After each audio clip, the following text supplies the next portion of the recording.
নমস্কাৰ আপোনালোক সকলোকে পুনৰবাৰ আপোন চৰ্চৰ অন্য এটা ভিডিঅ'লৈ স্বাগতম জনাইছোঁ। আপোনালোকৰ যদি সিম কাৰ্ড আছে, আপোনালোকে যদি সিম কাৰ্ড ব্যৱহাৰ কৰে, তেনেহ'লে আপোনালোকে আজিৰ এই ভিডিঅ'টো সম্পূৰ্ণকৈ চাওক। সিম কাৰ্ডৰ ওপৰত টেলিকমিউনিকেশ্যন ডিপাৰ্টমেণ্টৰ ফালৰ পৰা এটা জৰুৰী নিৰ্দেশনা জাৰি কৰি দিছে। এতিয়া সিম কাৰ্ড আছে নে নাই সেইটো মই আপোনালোকক সুধিব নালাগে, সিম কাৰ্ড চবৰে থাকে। গতিকে আপোনালোকৰ কাৰণে এটা জৰুৰী নিৰ্দেশনা জাৰি কৰি দিছে টেলিকমিউনিকেশ্যন ডিপাৰ্টমেণ্টৰ ফালৰ পৰা।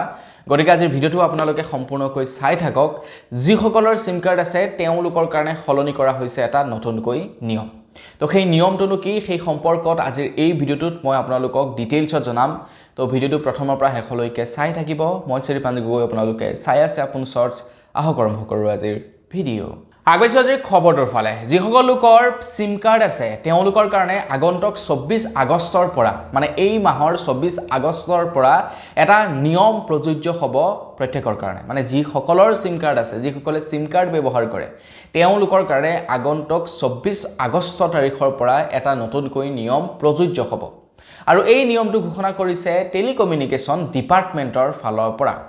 তো টেলিকমিউনিকেশ্যন ডিপাৰ্টমেণ্টে আমাৰ ভাৰতৰ যিমানবিলাক টেলিকম কোম্পানী আছে, গোটেই টেলিকম কোম্পানীবিলাককে ৰেগুলেট কৰে।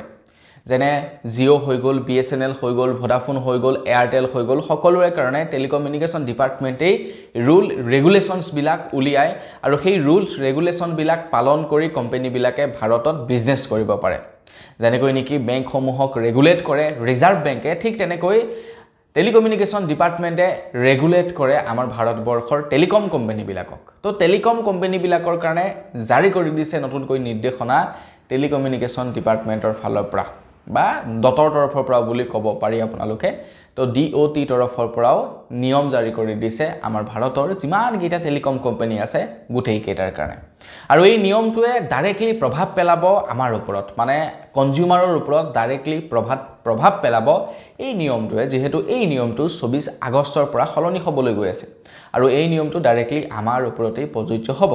আৰু এই নিয়মটো উলিওৱাৰ একমাত্ৰ কাৰণ হৈছে আমাৰ ভাৰতবৰ্ষত যি নেকি ফ্ৰড হৈ আছে, ফ্ৰডবিলাক ৰখাবৰ কাৰণে, বা যি স্কেম হৈ আছে, যি ধোখাধাৰী হৈ আছে, তো সেই ধোখাধাৰী, স্কেম, ফ্ৰড বা প্ৰবঞ্চনা এইবিলাক নাইকিয়া কৰিবৰ কাৰণে এই নিয়মটো জাৰি কৰা হৈছে। আৰু এই নিয়মটো প্ৰত্যেকটো টেলিকম কোম্পানীয়ে ষ্ট্ৰিক্টলি পালন কৰিব লাগিব বুলি টেলিকমিউনিকেশ্যন ডিপাৰ্টমেণ্টৰ ফালৰ পৰা নিৰ্দেশনা জাৰি কৰি দিছে।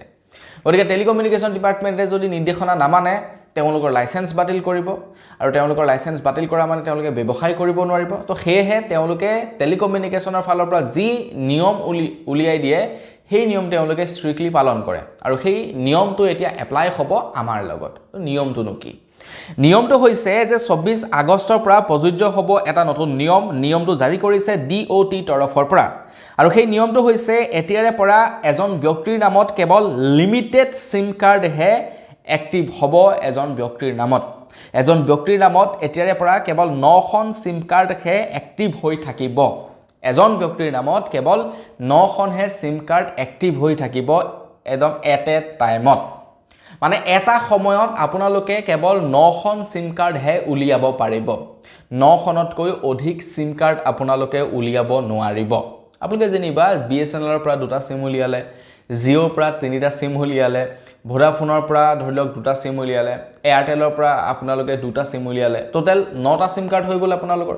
তো 9টা সিম কাৰ্ডতকৈ আৰু এটা বেছিকৈ সিম কাৰ্ড আপোনালোকে উলিয়াব নোৱাৰিব।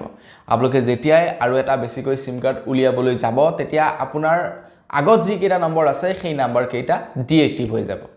বা আপোনালোকে যদি সিম কাৰ্ড উলিয়াবলৈ যায়ও হয়তো এপ্লাইও কৰিব নোৱাৰিব।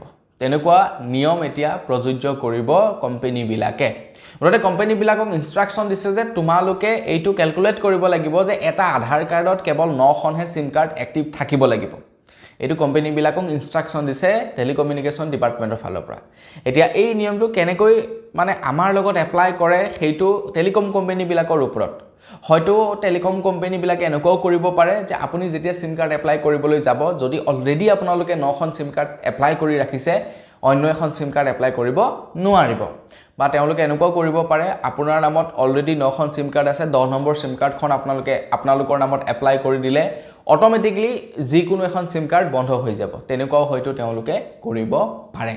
কিন্তু যিসকলৰ নামত অলৰেডি 9খনতকৈ অধিক সিম কাৰ্ড এক্টিভ হৈ আছে, কিছুমানৰ থাকিব পাৰে কিছুমানে হয়তো একাধিক সিম কাৰ্ড উলিয়াই ৰাখিব পাৰে যিসকলৰ নামত 9খনতকৈ অধিক সিম কাৰ্ড এক্টিভ হৈ আছে তেওঁলোকৰ কি হ'ব এতিয়া তেওঁলোকৰ যিকোনো এখন সিম কাৰ্ড বন্ধ হৈ যাব 9খনতকৈ অধিক যাৰ সিম কাৰ্ড এক্টিভ হৈ আছে তেওঁলোকৰ যিকোনো এখন সিম কাৰ্ড অটোমেটিক্যালি ডিএক্টিভ হৈ যাব অটোমেটিক্যালি বন্ধ হৈ যাব গতিকে আপুনি এনচিওৰ কৰিব লাগিব যে আপোনাৰ নামত কেইখন সিম কাৰ্ড আছে প্ৰথম কথা আৰু যদি আপোনাৰ নামত 9খনতকৈ অধিক সিম কাৰ্ড আছে যিখন অলাগতিয়াল সিম কাৰ্ড যিখন সিম কাৰ্ড আপোনালোকে ইউজড নকৰে সেই সিম কাৰ্ডখন আপোনালোকে ডিএক্টিভ কৰি পেলাওক নহলে 24 আগষ্টৰ পাছত যদি নিয়মটো এপ্লাই কৰি দিয়া যায় আপোনালোকৰ বিপদ হ'ব পাৰে গতিকে হাতত বেছি দিন নাই আজি হৈছে 21 তাৰিখ মাজত মাত্ৰ আপোনালোকে কবলৈ গলে দুটা দিন আছে 22 আৰু 23 দুটা দিন আছে মাজত মাত্ৰ গতিকে 24 তাৰিখৰ পূৰ্বে আপোনালোকে এইটো এনচিওৰ কৰক ভেৰিফাই কৰক যে আপোনাৰ নামত কেইটা সিম কাৰ্ড আছে